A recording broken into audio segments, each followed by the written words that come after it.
So if everyone clicks the thing to say record. Right, so we ready to go then, Ella? Yes, we're ready. Let's do this. Right. Hi, everyone. Thanks for joining us. Really appreciate you coming along. So we've got an exciting conversation today.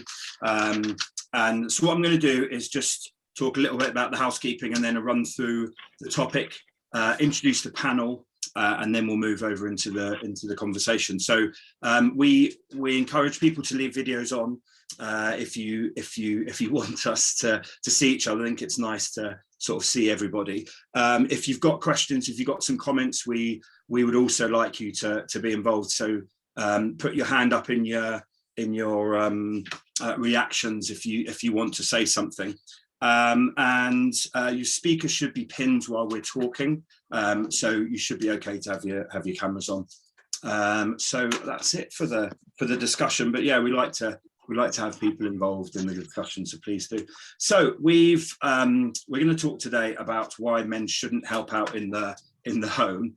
Obviously, used a bit of provocative comedy there, trying to sort of get a bit of a rise. I know Claire, who you were going to hear from, has been talking this week about how flipping the gender sometimes in comments that we make really helps. So one of the things I think Leanne had originally mentioned to me was "Man Who Has It All." If you haven't seen "Man Who Has It All," then it's well worth it. I'm going to pop some of my favourite of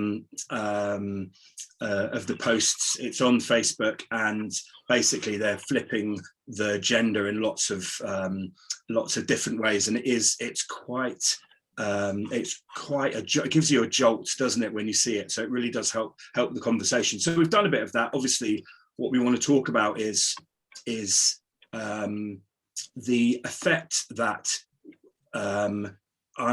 inequality and how much work there is done in the home is having on people's careers and their mental health and their and society as a whole, really. So I'm going to start with a few statistics. Now, I know other people on the call will give you some stats, but these are the ones that stand out to me, really.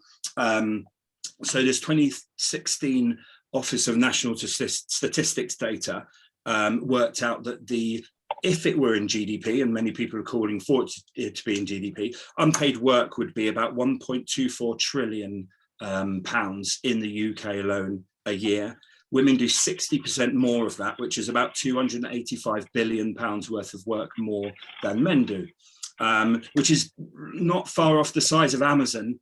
So that puts it in some context of what is happening. And another thing that always gives me a jolt is in the UK now, there's very little gender pay gap for full-time workers under 40. It was 0. I think it's now about just under 1%. So for full-time workers under 40, there's very little gender pay gap. Important to say there are lots of women who are not in those statistics, who work in the cash society or don't work at all. But by the time but from the age of 40 to retirement age, women on average in the UK are earning 12 to 14,000 pounds less, and then retire men retire with 5 times more on average than women retire on. So there is something about motherhood. So there's the motherhood penalty, which I'm sure we will cover again today. But there's something about the home and the life at home that stops women going into senior roles, and therefore that leads on to those sorts of figures. And then, yes, I'd like to just finish with a quote from Maria Miller, who is just getting up here. So Maria Miller, Right Honourable Maria Miller, was the former chair of the Women's Inequality Select Committee, said getting men into unpaid work and taking more emotional labour might be the only way to stop the corrosive effect of women taking long periods out of work. So that's my introduction of the issue. For those that don't know me, sorry, I didn't even introduce myself, did I? So I'm Jago Brown. I am director of UKLC, which is a junior English language business. We bring thousands of kids into the UK every year to learn English and have exciting experiences. I've got 3 kids. I've been leading the Men for Equality series for the last 6 months for Lead 50/50. I've also just joined Equality Starts at Home with Claire and a few other people on the call as a special advisor. I have been a working dad, and I am a working dad, sorry, and I've been a stay-at-home dad as well. So on the panel with me today is Ella Tyler. Ella is her owner of Hello Exmouth, another junior business for English language, and she is co-founder of Lead 50/50. We have Claire 12 Trees. You can just sort of put your hand up and say hello, so you come up on the screen for everyone. So Claire's Director of Strategy and Performance at Brook Hospital for Animals at the moment, a trustee at you held senior roles at the Sherry Blair Foundation and also the Fair Trade Association, as the co-founder of Equality Starts at Home, which I think we'll talk about. And then Ian Dinwiddie. So Ian is founder of Inspiring Dads, creator of the new Dads Accelerator, speaks a lot about these issues, 2-time stay-at-home dad as well. And when I started talking about this, I looked around for who would sort of help me. It was Ian that I found first. And so he's been giving me lots of encouragement and support along the way. So a bit like an Obi-Wan Kenobi for me, talking about men's involvement here. So I've got thanks to Ian as well as for coming along to the panel. So I'd just like to start, first question to everyone, if you'd just like to say a little bit about your organisation, just so we get everyone on the same page about what you're trying to achieve to start the conversation. Ella, I think we'll come to you first. Okay, hello. Thanks, Jago. Thanks for your support with the Men for Equality programme. No problem. It's been great, actually. It's been a great success so far. Well, I'm Ella Tyler, and I've got 18-year-old twins as well, which is going to be pertinent to the discussion later. And Lead 50/50 is a leadership development agency with a social purpose. We are on a mission. So we want to raise women into positions of leadership, and we want them to be leading 50/50. And how do we do that? We do that through coaching, training, and mentoring. So that's our platform, and that's our goal in existence. And yeah, so that's Lead 50/50. Excellent. Thanks very much. Claire, would you like to come in? Thank you. No, thank you. I'll talk about Equality Starts at Home. You introduced my background. It's a bit of a varied background, including the Sherry Blair Foundation for Women, where I was interim chief executive. And I've learned a lot from Sherry Blair in terms of women's economic empowerment. But in terms of Equality Starts at Home, and I actually will flag that Leslie McNiven and Venice Vinegar are our co-founders. So thank you so much for being here. Brilliant to have you. So we have four co-founders. Essentially, we set this up about a year and a half now, and I think we call ourselves a toddler, don't we, Venice? But it's our whole ethos and our vision is to create a world in which equality at home is a reality for all. So big vision, and small steps, and the steps are about changing mindsets and behaviours to enable a greater sharing of household responsibilities and care and emotional labour in the home. So that's it in a nutshell. I can talk a bit more about it, but essentially we're a campaign to change mindsets, and really happy to have Jago on board as a special advisor about normalising males' roles in the home. Excellent, and thanks for having me. I've enjoyed it. But Ian, would you like to do the same? Hi everyone, yep, my name's Ian Dinwiddie. I'm the founder of a business called Inspiring Dads, and my purpose is all about helping dads to balance work and fatherhood and solve the question that a lot of men face, certainly when we become first-time dads, of how to be a great dad without sacrificing a great career. And I think a lot of what I like to do is to shine a light on some of the pressures that men face that maybe aren't that well understood, and understand how we unpick that and how do we use those levers in order to support dads, new dads in particular, and we use those levers to improve gender equality on a broader scale, so that we look to understand, take away some of the barriers that maybe men feel in terms of taking on caring responsibilities, domestic responsibilities, and then support them, great for their well-being, but also great for gender equality and broader societal themes. So that's one of the things I enjoy talking about, and thank you for inviting me. Not at all. It's a pleasure to have you. So first important question is how are plans going for Christmas or the holiday season, and how are they split in your home? I'm going to start. So as some of you might know, we have quite a project planning approach in my house. So there's often a project management system involved, certainly some spreadsheets. So Sarah and I have had 2 meetings already. First meeting was the presents, who's getting what, how, so we split all that up. Then there was a food meeting, and that has now been split. And so we're doing a couple of different shops. And then I do all of the wrapping, quite like the wrapping. So the wrapping and the hiding is me. And then so I think we're doing all right so far. We're getting there. Most things coming in and being hidden, ready for the wrapping to start, which I usually start next week. Ella, how are plans coming, and how do you split them? Well, we don't have a spreadsheet, but now I wish I do. So I think that is a great idea. Well, the plans are good. We've got our tree. The tree is up. Obviously, I go with my husband to get the tree. He puts the tree up. I decorate it with my daughter, very traditional. And in terms of presents, he gets the presents for his family and I get the presents for mine. And haven't started on that yet. And food, we do a big shop together, but I'm the one deciding what's going in the trolley, but we go together. And we haven't done that yet either. I think the older my children get, the less into Christmas I feel. Fair enough. Ian, would you like to take that one? Yeah, I guess for us, then my wife Lisa, she tends to do the majority of the.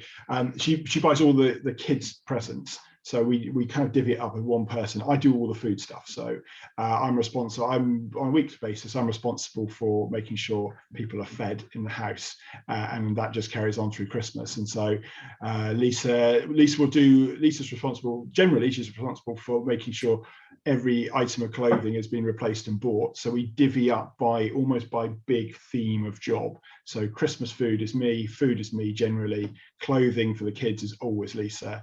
Presents is always Lisa. I've got a slightly smaller family, and my brother and I don't buy for each other, which makes it very, very easy. So I kind of check what still needs to be done, but she basically owns that. So we kind of have our own responsibilities, and then we just get on and do it. Hopefully. Excellent. Thanks. And Claire? Good.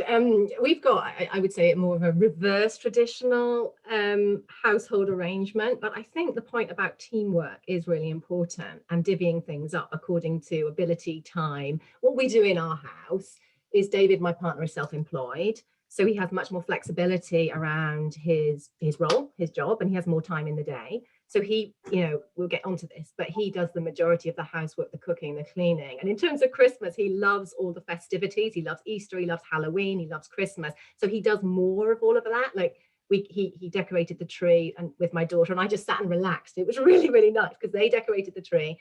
So he will do the majority of it. I think a bit like Ella, I'll probably buy Christmas presents for my family and him for his. So I feel it's a kind of a decent split, but based on preference, actually, and ability and time.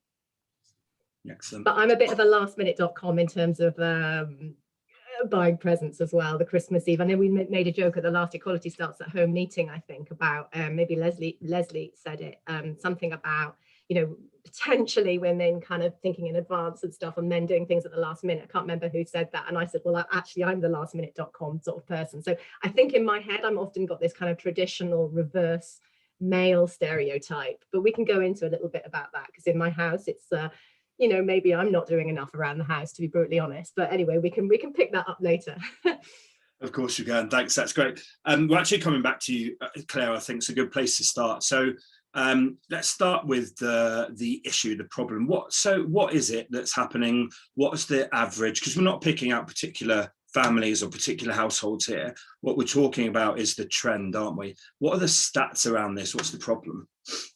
Well, you started with them, Jago, didn't you? Because you started about the UK amount of unpaid care. Well, if you bring this out globally, the amount of money, if unpaid care was paid, is something like 10 trillion, which is 3 times the tech industry. So that's quite a glaring stat. This is unpaid care. And another stat that's really interesting, I was looking at the countries where there's a narrower gap between those that, between men and women. And Norway, for example, just looking at my notes here, the gap is the smallest about what men and women do. So I think what I've read the other day was women do about 3.5 hours a day unpaid care, men do 3. So that's about the nearest. I think India is at the other end of the scale. And I know India, I've traveled a lot in India, whereas I think it's about 5 hours to 20 minutes, something like that.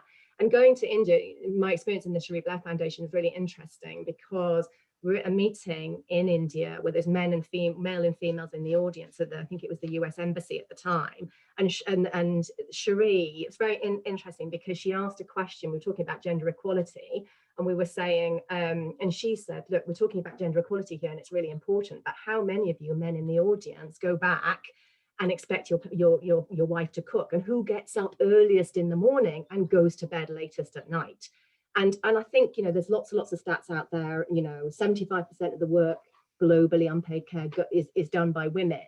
But I think it's also the individual case studies. And this is where it comes back to kind of into mental health, because if somebody is going to bed later or is going to bed at the end of the day, just feeling overwhelmed, exhausted, put upon, unvalued, that matters as well. And actually that doesn't have to be a gender thing, but I suspect that more often than not, it is a gender thing. So it's the macro and it's the individual cases that are really, why is it a problem? Because actually somebody talks about the great exhaustion. I think Leslie, you raised this the other day. On the whole, women are overwhelmingly shouldering this burden. And it matters because women, it's Sam Moyston actually, and she's the president at Chief Executive Women in Australia.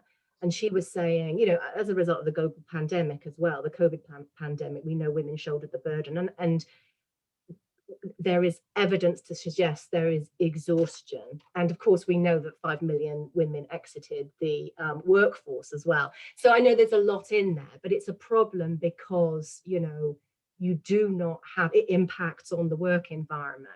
If women are overburdened with, 101 different, emotional labor, physical labor, etc., they are not participating actively in the workforce. So there's a number of interrelated issues. But I'll pause there because I'm sure others will want to come in. Absolutely. No, that's fascinating. I think just the size of it's huge, isn't it? So, Ian, are there other stats from a male perspective, or what you get from speaking to companies about what men can do?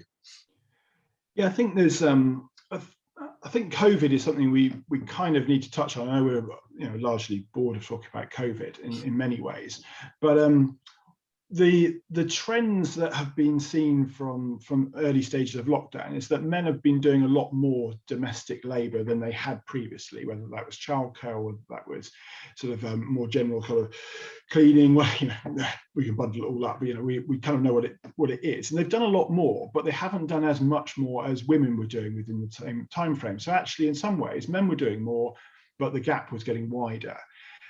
But the sort of really positive angle about this is that survey after survey and newspaper article after newspaper article and blogs talk about how men, in particular dads with young children in particular, seem to be the kind of the sweet spot where they were having the opportunities to be connected to the family home and be connected to their partners and their children in a way they hadn't previously done.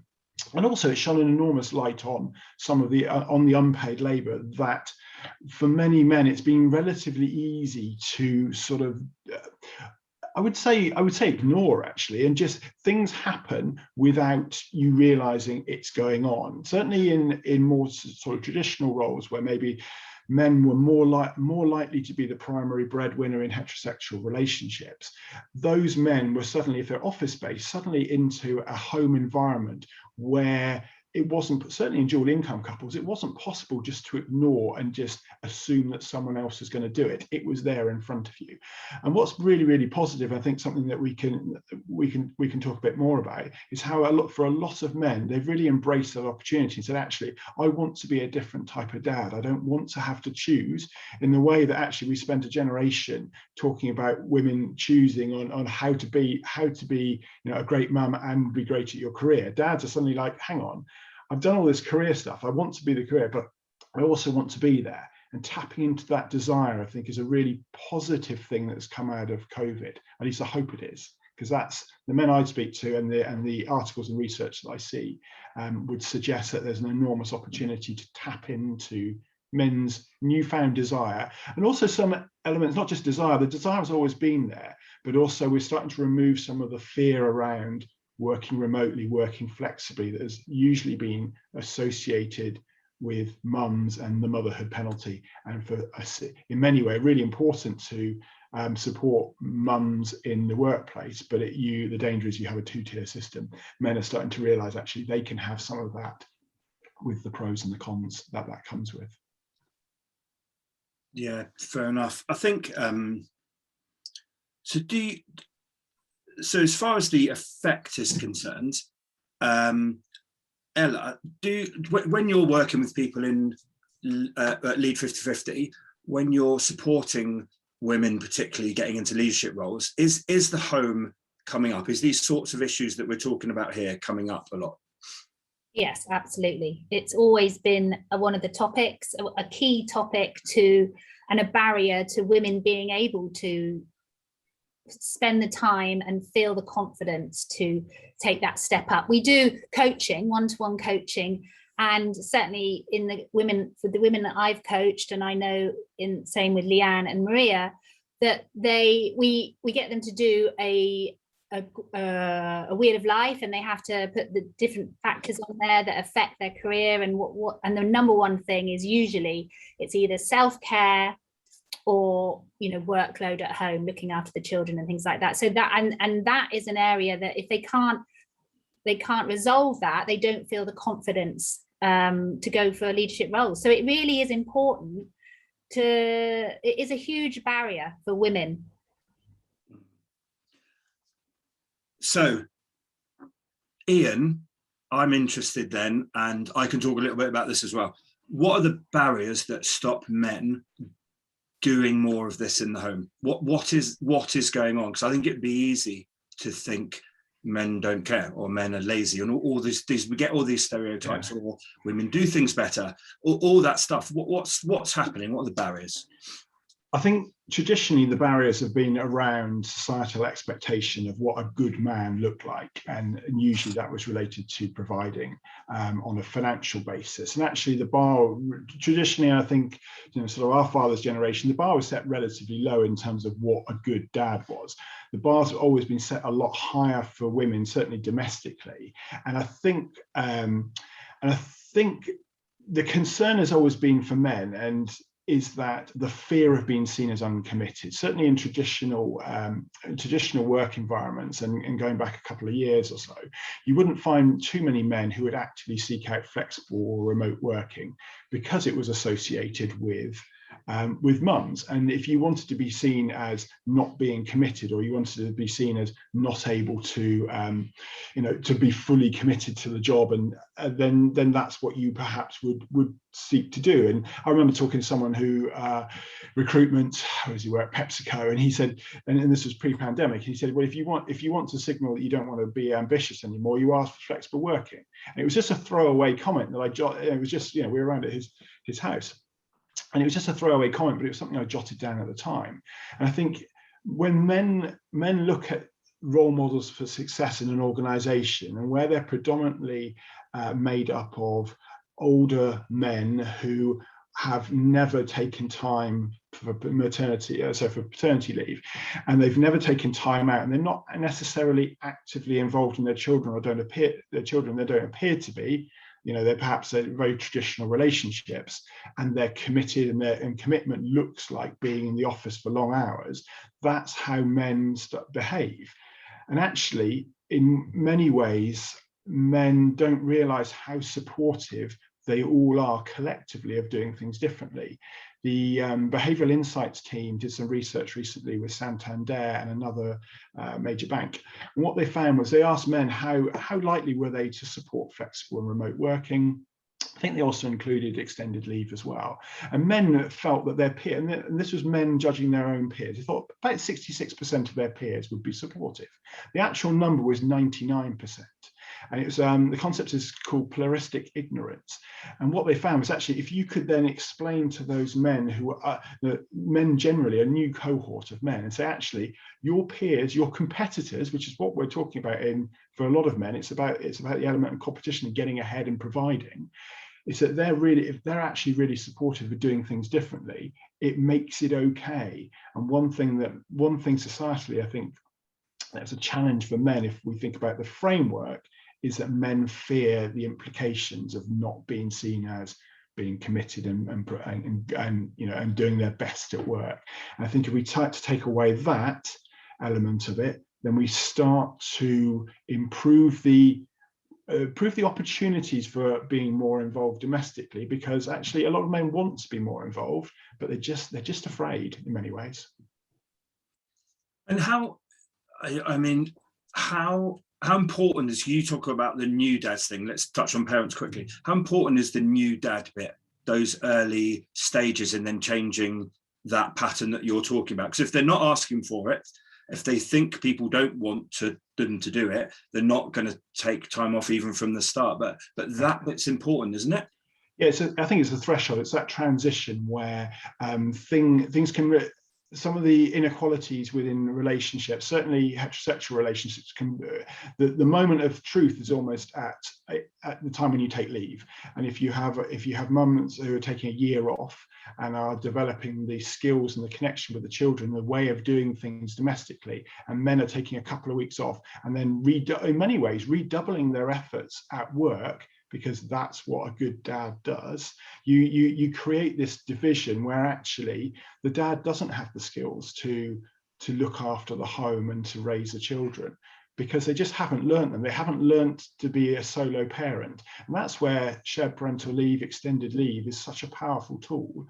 There's an element of maybe the men who are most interested in in equality at home are more likely to take the leave. So there's a little bit of chicken and egg, but actually what it does is it creates the environment where men learn the skills that have always traditionally been associated with women. And I think that's then an enabler, because there's the concern, you talk to a lot of women and mums, and the concern I do, obviously I've done the school run forever, because our circumstances are stay-at-home dad, and I'm primary carer, I guess, for school run dad now.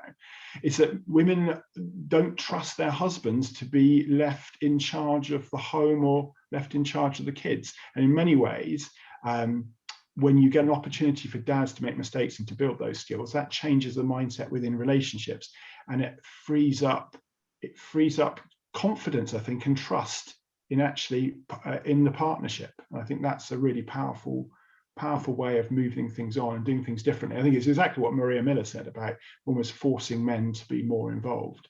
As there's nothing, you only forget to pack the nappy bag properly once.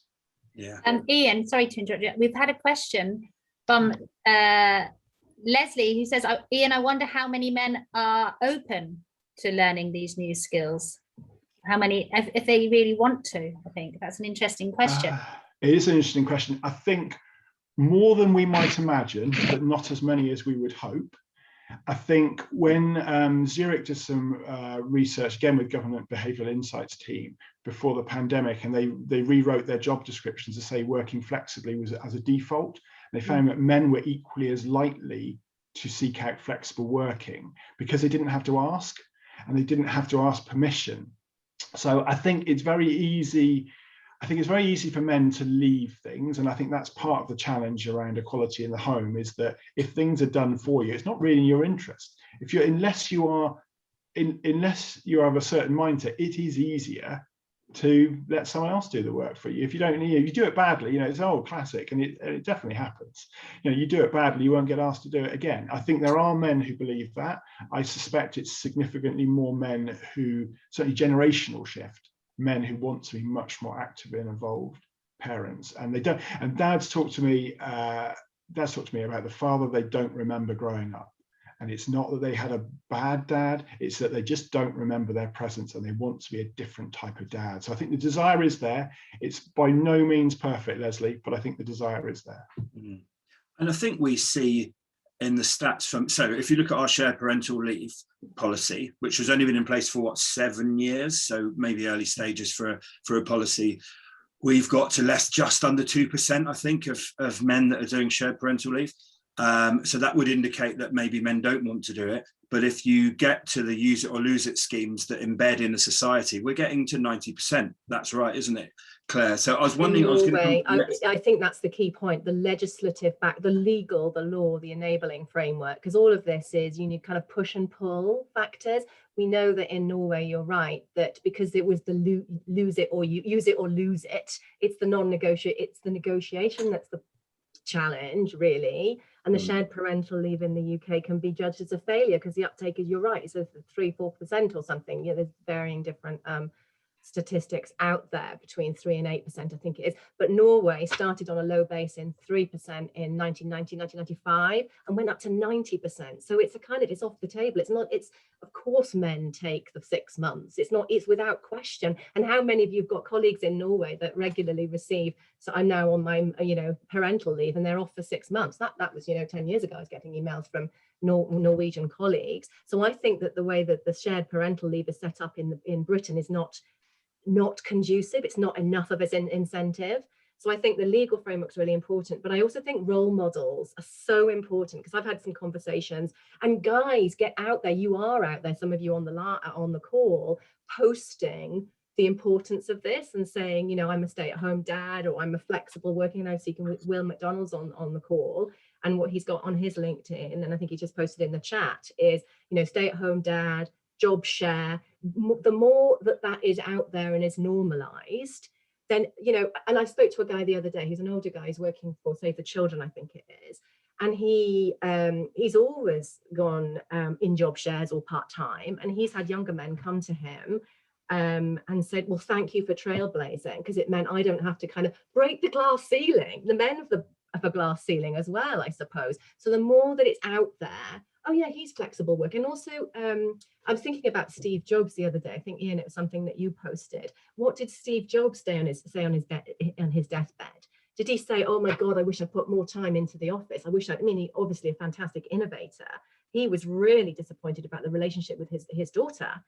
How many men and women, but how many men, for example, are going to be on their deathbed saying, oh God, I wish I put more time in the office? It's the relationships, and it's the connections with your family. You're not going to get that back. You're never going to get it back.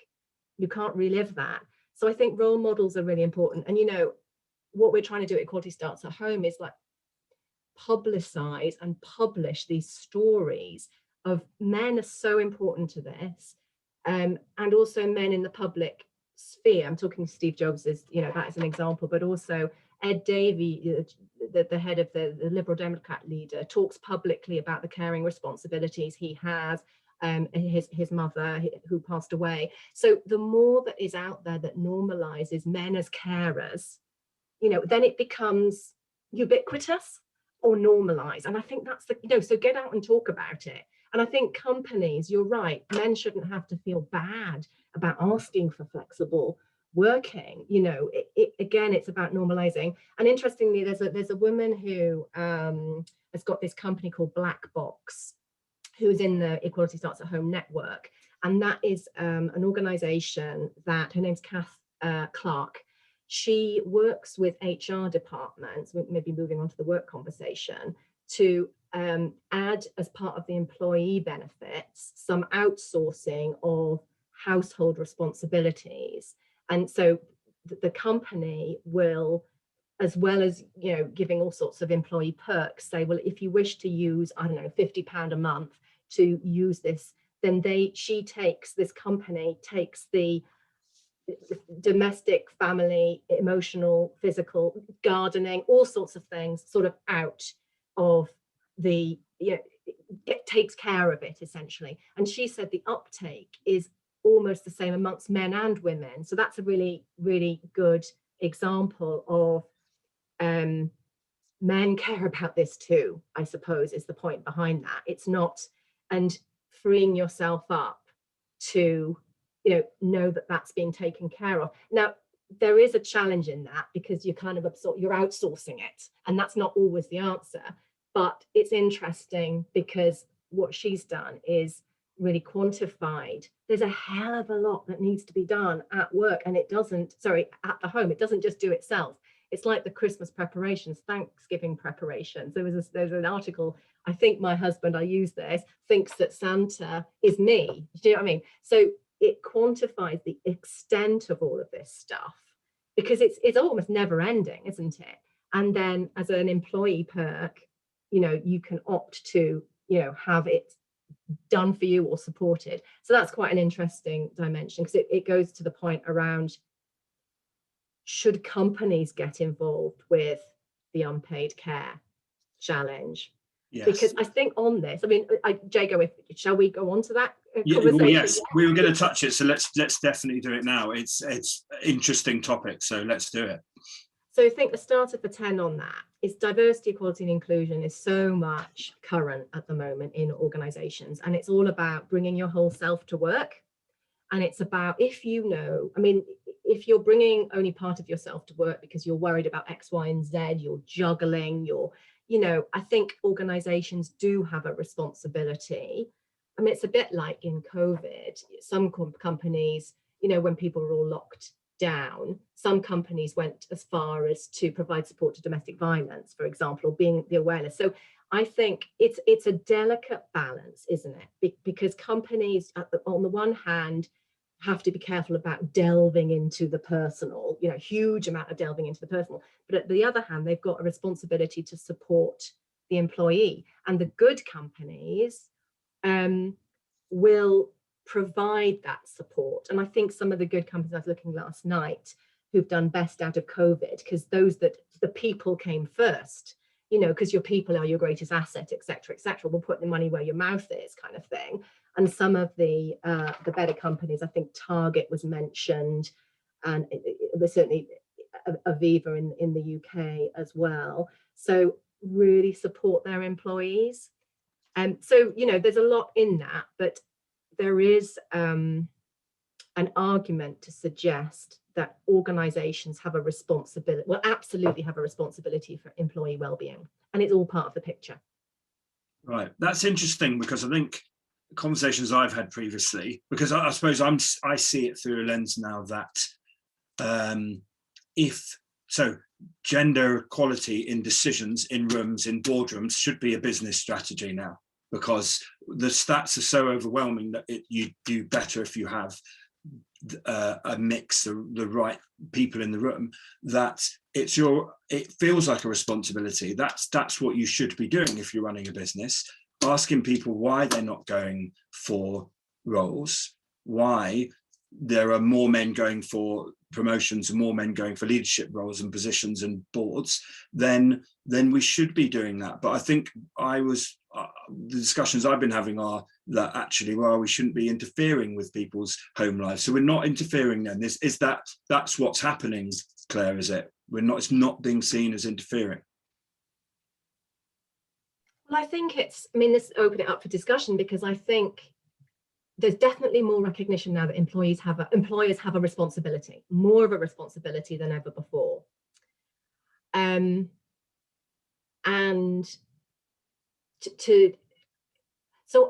I think that gives permission, and also the other point is that the home and the workspace has blurred now more than ever as a result of the pandemic. So work is home and home is work. So what's going on in your home life is exposed more than ever before.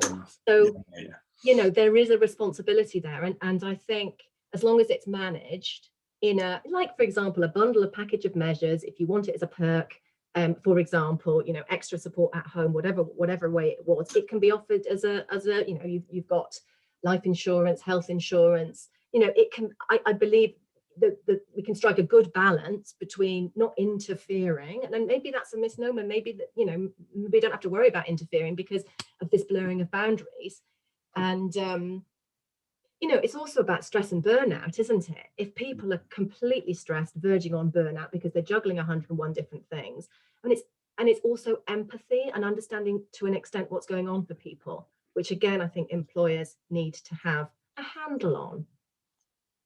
Yeah. And also, you know, it's bigger than this, isn't it? Because also diversity, equality and inclusion, you know, it covers, you know, racism, disability, you know, there's a whole series of things, whatever's going on for people in their heads, in their house, in their homes, out in society, they're not able to be laser focused on the job at hand. So there's a business case and there's an ethical case for this.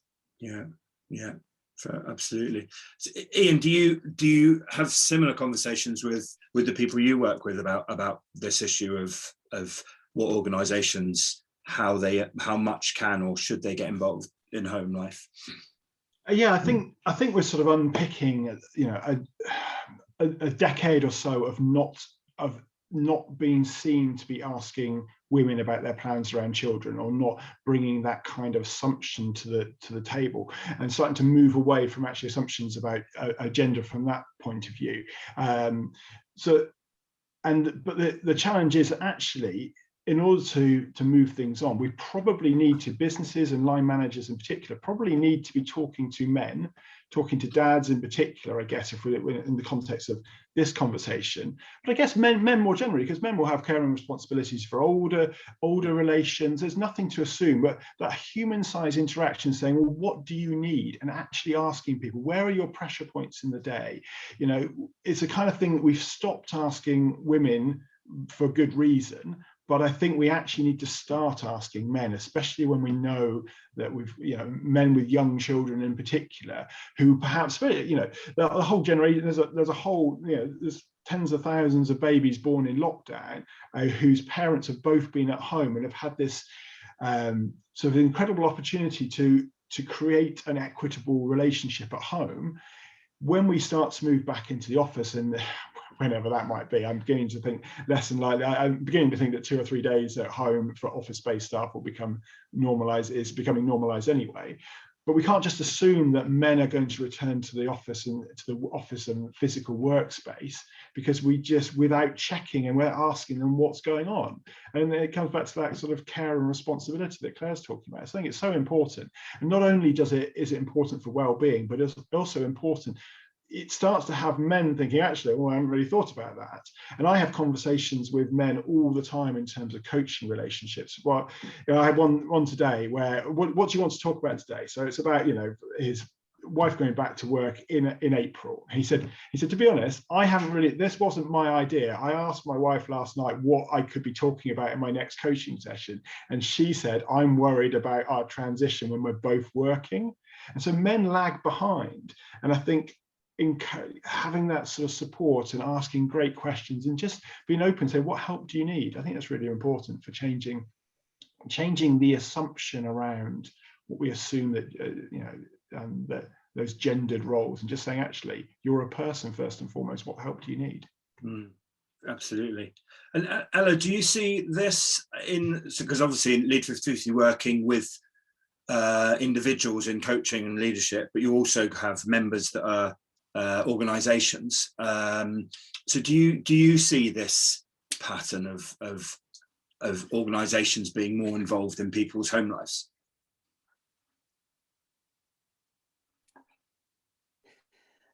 On some levels, but in general, no, not with the members that we have. I don't think. We talked about this earlier, didn't we, Jago, about how I think maybe with the really big companies, were you talking about Aviva and was it Target in the US? I think yes. I think not so much with the smaller companies that we have as members. I haven't seen that so much, and no. I do think there is going to be a lot of resistance to that because of the people who are in charge, I think, personally. Okay. And why? What do you think the resistance is? You think it's their personalities there? Yeah, and I think there's going to be a lot of people thinking that is a little bit too much, that you're interfering in people's lives. That could be, it's not what I think, but I think that's what people could be saying. And those who are in charge of making those decisions as to whether they should be doing it will be the ones who don't want to have that happen. It's like a generational thing that Ian was saying. Right. Certainly in the smaller companies, where there's less people who get to make those choices and less diversity. Fair enough. So small business is probably more difficult place to be for this type of thing, even though you'd probably think it would be like medium-sized businesses. I think there's less diversity and there's less people who are going to challenge. Yeah, fair enough. So I wanted to move on to some things that we can do. Before I do that, actually, something that I think Ian said about role modeling, maybe it was Claire. So interesting when I think about your situation, because one of the things that came up at Equality Starts at Home, which was a stat which really I noticed, was that when we, and it's something I'm thinking about a lot in our home at the moment, is do we expect our kids to do the same amount of work if they're male or female? So I've been thinking about, because my eldest is a girl who's 11, my middle one is the boy who's 7, so I can't directly compare them. So I'm actually got Emily now telling me what she was doing at 7 so we can get other to do it. So I'm thinking about this a lot, but one of the stat that came up was that, so anyone from Equality Starts Home can tell me I'm wrong, but so I think there was a study maybe in the States, so young people 15 to 19, it found that girls do 15 minutes a day more, and that adds up to 365 hours, which is basically the contact time we expect to do A-levels. So effectively, girls between the age of 15 and 19 are doing their A-levels more than boys whilst doing housework. Their yes, A-level in housework. Exactly. So and still actually doing better at the, out of school at the moment. So Ella, you're interesting because you have 18-year-old twins, and one is a boy and one's a girl. So what do you see? Do you see a difference? Does this resonate with you and maybe their friends? Definitely. I think something that's disappointing. I mean, I come from quite a small town, and I don't know if that makes any difference, but one of the things I've noticed is there hasn't been a huge shift in gender change, or since I was at school. I think there's still a lot of things that are very similar, disappointingly so. We're not a very diverse town at all, so I think we're quite traditional and old-fashioned, and my children, despite my best efforts, and as I was saying to Jago, it's almost that you do think, where did I go wrong? But I do think they are very traditionally male and traditionally female. Maisie is much tidier, she'll wipe surfaces, Charlie won't. And I think maybe boys are encouraged to be, well, hey, let's get out and play and not worry about things like that. And girls are encouraged to be small and tidy and neat and precise. And that's society in general. And despite all your best efforts, and I have tried to not go down that path, I have not been successful. So they're definitely massively gendered, even though you'd think they've been brought up the same. They haven't. But there's lots of other, it's not just you, is it, Claire, you wanting to come in there? Yeah, no, I think there's a lot in this as well, because when I think about the media and how things are portrayed, it drives me up the wall when I just see it. I think it's got worse. The pink, blue stuff and the male voices around cars and trams and, tractors. And, if you're watching an advertisement, it's clearly, very few is in the middle. I mean, my daughter now, so what can we do? I mean, I've got a 7-year-old daughter, and we talk a lot, and now she's saying, look, Mummy, why is it only boys' voices? I like cars. So we do, we almost have to redress the balance, but it's hard when the media's at us, because I think I'm really thinking of writing to those big companies, because why should it be all males and boy voices when it's cars, and female voices when it's dolls? So it's just in the psyche, that the social norms. And I think so how can we redress it? And another thing that drives me up the wall is the football issue, in that, a little story from my daughter, who so proud of her. But, this is what we're dealing with. Boys at her school only played football. And this is in 2021. It's not like 1990. So boys play football, girls chat in the school playground. And when my daughter Lily tried to play football, the boy would say, oh, girls can't play football. I mean, this isn't I can't believe it's happening still now. And they go, loser, loser. And she's like, well, I can play football and I'm going to play football. So she came and started playing football, and she was good at it and she could score goals. And then the boys, began to think, okay, maybe she can play football. And she got all the other girls to play football in the schoolyard. And then eventually she got an apology from the boy who said loser, because the girls, but it did take, I was so proud of her, because that takes quite a lot. I mean, it's more leadership than, do you know what I mean? It's going against the curve, it's leadership. So it's challenging these stereotypes. And another little story, again, this, it kind of drove me up the wall as well, it's the entrenched social norms. My stepdaughter works in a shop, and she there were rabbits on sale with a pink nose, and there were dinosaurs. And so many boys said, I really like this rabbit with a pink nose. I really like a rabbit. And the fathers, she's had so many times, she could count on, several hands. You're not having a rabbit with a pink nose, you're having the dinosaur. But I want a rabbit. I would like a rabbit. Please can I have a rabbit? No, you're having the dinosaur. And that's it. They grab the dinosaur, make them pay for it. And it's just like, if that's being perpetuated, what does that do to the boys? And also, I think one of the something else I was going to say is, because I'm guilty of this, is you do just want your children to fit in. So you maybe, that dad doesn't want his kid to have the rabbit because he doesn't want to have the Mickey taken out of him at school.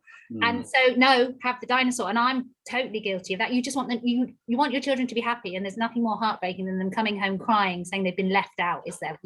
As a parent, you've had that feeling. It's terrible. So you kind of, it's like you don't really want your child to be the trailblazer. You'd like somebody else to do it, please. But what does it do to the boy? Because the boy thinks, oh my God, why aren't I allowed to have? I know, but in that moment, that's what you're thinking, isn't it, as a parent? Have the dinosaur. Yeah, but what does it, in the long run, it's almost like short-term, it's a really difficult one, but the boys then are put in a box because they're like, I mustn't do this, I mustn't wear dresses, I mustn't, and and this is what we think at Equality Starts at Home. These gender stereotypes in the long run are no good because men are boxed in, men can't share their feelings, men can't cry, men have got to, man up. So in the long run, it's not a good thing, but you're right, it's tough to go against the grain. Yeah. Really tough. And it's hard because there's a time, so I find there's times when people are obviously making it difficult for me. It's fine. There are other times when they're being really, really nice, and so it's kind of hard to call the behavior out, I think. So for example, I'm on lots of WhatsApp groups and loads of messages start, hi ladies, right girls, what are we going to do? And I try and answer quickly so that it's clear that I'm not, there's no issue, but I'm not a lady. And then so I was in the coffee shop the other day, so I'm out with the kids on Sunday. Sarah's off doing something, and somebody said, she was great. It was great. It was a nice interaction. She said, oh, are your kids here? She said, oh, why don't you have a coffee? I had a coffee. She said, oh, I've got a cake. I'll split it into 3. So she gave us a free cake, and it was really nice interaction. And then she said, and it's nice that mum gets a bit of time off. And I thought, well, you've made loads of assumptions there because I've suddenly become a man that's taken the kids out for 3 hours so mum can have a bit of time off. It's happening everywhere, but I'm not going to call her out there because that's, she's done a lovely thing for us. So it's quite hard, I think, to work our way through all those stereotypes that keep everyone in these boxes. So we've only got a few minutes. So Ian, I might come to you. Any big tips, the things we can do? I think I'll start with you. How do we change it? In 7 minutes. In 7 minutes. I won't use 7 minutes. I could. Do you want me to use 7 minutes? I can do 7 minutes. And I think we have conversations with men, with dads. We raise the bar. We raise the bar about expectations. We tell great stories. Will being it's great to see Will here on the call previously. Will McDonald, and we tell great stories about men who are doing things that we don't necessarily expect, but we'd like to see more of. And I think that's the element. You normalize it for everyone else. So there's always going to be the first one. It's difficult to be different for men. Men are not brave at all when it comes to being seen as doing something that isn't necessarily manly. So you need to take away those barriers and reposition it. It's a rebranding exercise around what parenting looks like, I think, to a large extent, and we just keep talking about it and keep normalizing it. I think the trends of a younger generation are particularly positive.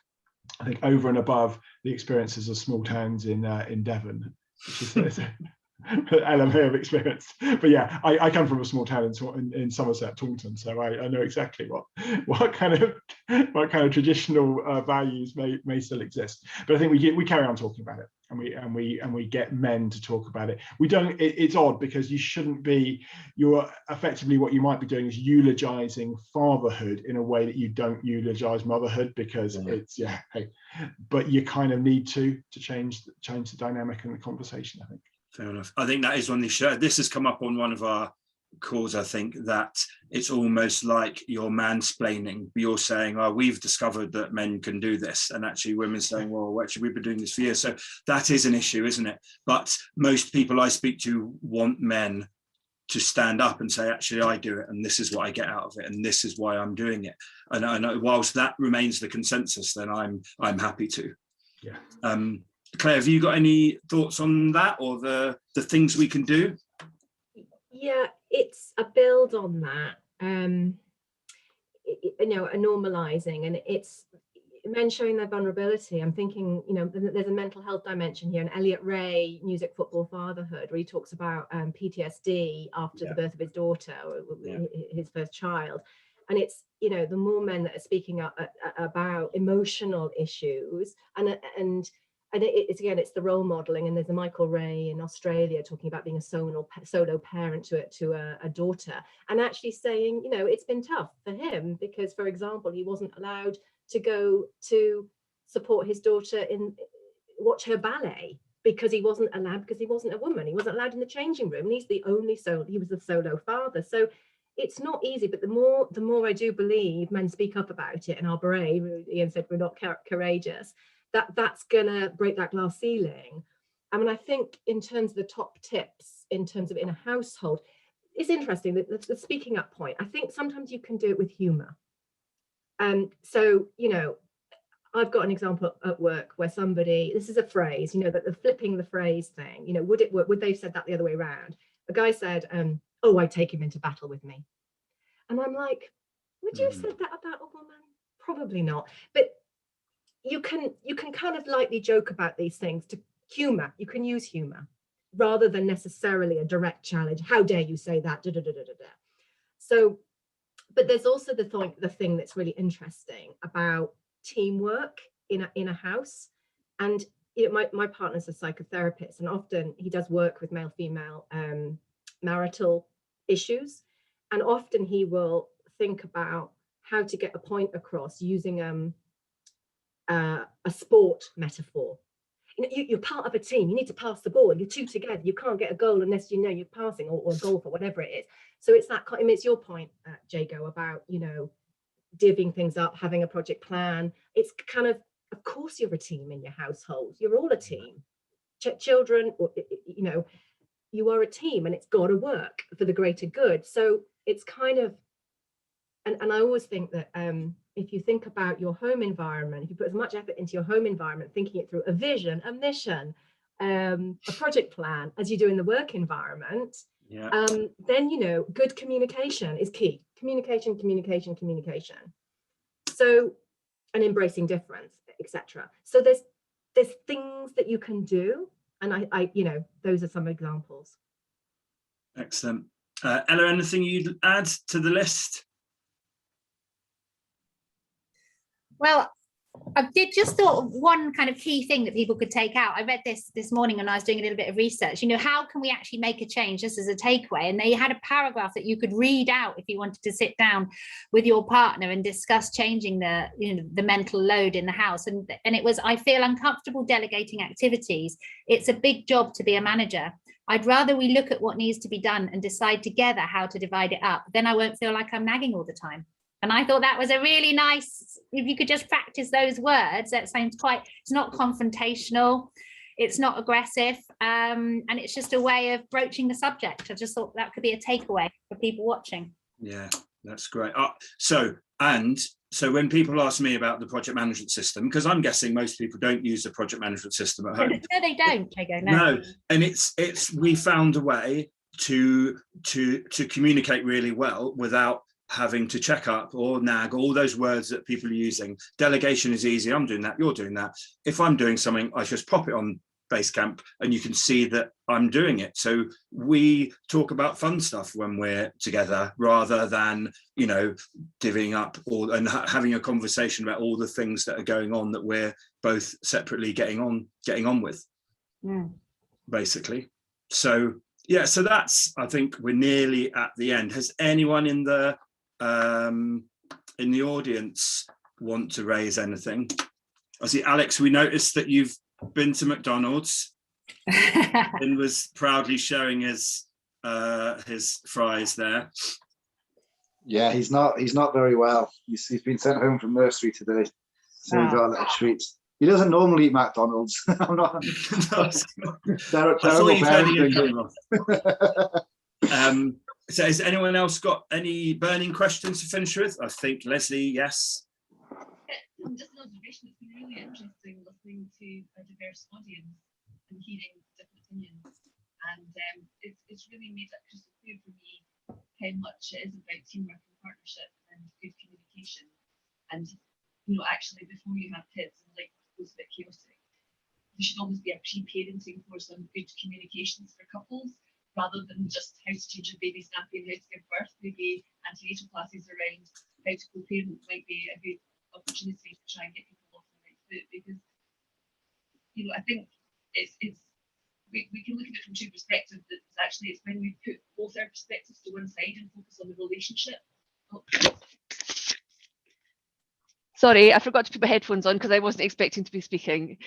It was so good, all the stuff I was saying. I won't be able to say it now. But in essence, communication between couples, let's support couples, and and stop making it about the man or the woman and making it about the relationship in the family, and keep making that a separate entity that's the focus. Yeah, excellent. Yeah, absolutely. Anyone else? Sheila, you could come in on my specific parenting, because Sheila is Sarah's mum, so has been wanted to join today. But I think we're doing all right. I think you're muted. That's it. Yeah. No, I'm really interested by what you're all saying, and it's such a different way of doing things from in my time, and a much better way. I don't think you've spoken much about single parents or parents who have to cope for any length of time on their own. Yeah. Because the husband or partner is working away. That's you have to negotiate things there. Yeah, absolutely. Yeah. So I think, because obviously your so Sarah's dad was offshore, so 2 weeks at a time, wasn't he, for all of for a long time. So so it's a different dynamic, and I can see that. I think I mean, and this I think is a start of a conversation on this topic, isn't it, that we can, again, as I said, we go a lot into parenting, but there's lots of different parts of it. There's lots of different types of home life, isn't there, that we need to look at. So I think we're there. 3 o'clock. Thank you very much, everyone. Thank you very much. Venice has got a comment. Hi. Hi, I just want to say, in piggybacking off of Sheila's statement, yes, we didn't mention single parents, but our movement is inclusive for all dynamics of the family environment, but we have to start somewhere. And as Jago said, we have to start the conversation. So once we get that conversation started, then we can start to branch out into being more specific about the dynamics that are in the family home environments, but we just had to start somewhere. It's not that we're not being inclusive. We're just trying to figure out where to begin to light a fire to have the conversation. And then we need to hear from single people as well. So absolutely, we're very open to all the dynamics that need to be addressed. Absolutely. They haven't been forgotten. No. It's just to add on to that as well, I think somebody who's mentioned in the chat caring for parents is a factor as well, and I think it's your role as a caregiver, whether it's for children or family members, or however your family dynamic works, sharing that is key. Absolutely. Great. Well, I think we'll wrap up then. I've enjoyed it immensely. Thank you so much to Claire and Ian for joining us today. It was fascinating, and thanks to everyone else for coming along and joining in and sharing as well. So I think, as I've said, so have a look at the work that Equality Starts at Home is doing, and we've got some campaigns going on all through December, haven't we? And then I think next year we're going to start something a little bit more targeted at men. And then, have a look at what we're doing, and obviously follow Ian and what he's doing. If you've got the men who who are looking for support, then seek him out. And then, yeah, thank you very much. Really appreciate it. Thank you very much for coming, everyone. Thank you. Bye. Thanks, everyone. Thanks. Look forward to seeing you in more Lead 50/50 webinars soon.